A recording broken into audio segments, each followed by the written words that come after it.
गंगापूर शहरात नगर परिषद निवडणुकांच्या पार्श्वभूमीवर 324 मतदारांची दुबार नोंदणी आढळली आहे। या मतदारांच्या नावासमोर प्रशासनानं 2 स्टार लावले असून मतदानापूर्वी मी दुसरीकडे मतदान करणार नाही असा फॉर्म भरून घेण्यात येणार आहे।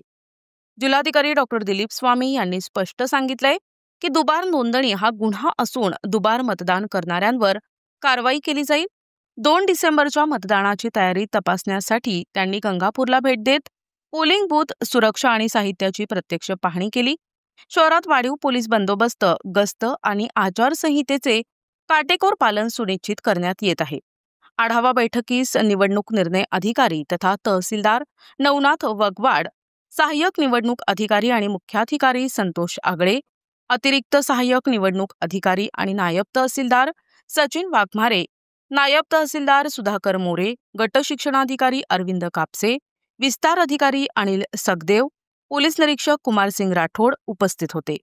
कुठल्याही उमेदवारांना किंवा पार्टींना शंका राहू नये यासाठी त्यांच्या उपस्थितीमध्ये सगळ्या ईव्हीएम क्लिअर करून घेतलेले आहेत। मतदार यादीचं क्लीननेस म्हणजे दुबार मतदाराबद्दल खूप सध्या चर्चा सुरू आहे, परंतु या ठिकाणी जे संभाव्य 300-350 दुबार मतदारांची नावं आली होती समोर, त्या प्रत्येकाच्या घरी जाऊन चौकशी करून त्याचा अहवाल तयार केलेला आहे स्थानिक प्रशासनाने।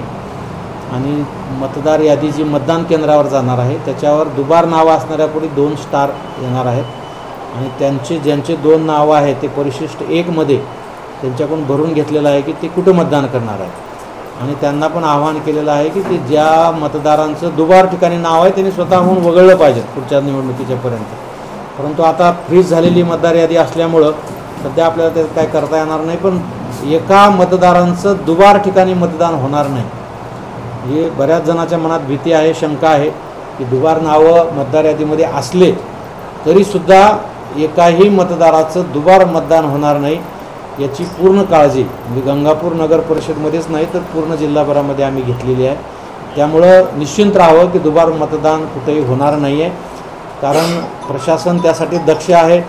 उमेदवाराचे जे प्रतिनिधी असणार आहेत ते सुद्धा दक्ष असणार आहेत, त्यामुळं ती शक्यता फार कमी आहे, जवळजवळ नसल्यात आहे।